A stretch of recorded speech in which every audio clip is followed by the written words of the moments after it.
Hello friends, today we are going to study the 3-point starter. So as you can observe, these are the 3 points of the starter L, A and F.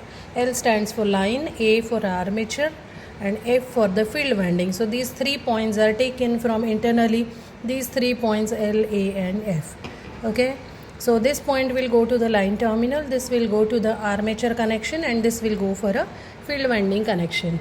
So about the starter, as we study in the theory, this is an arm which we move. These are the various studs made up of brass through which we cut off the resistance once the starter motor is started, and we have to remove the starter. You can see the two important magnets. This is the no volt coil, this is the overload coil or overload release, and this is a no volt coil.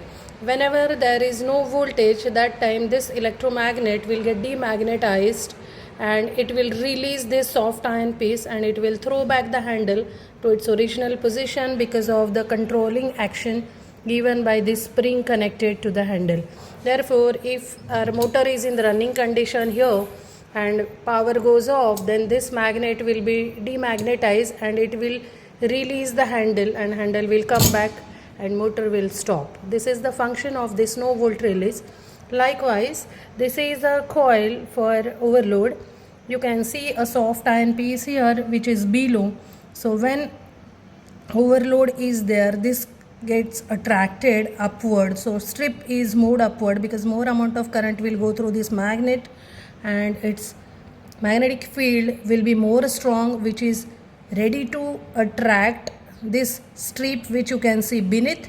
It will get attracted, this coil will get short circuit and it will take the handle back to its original position.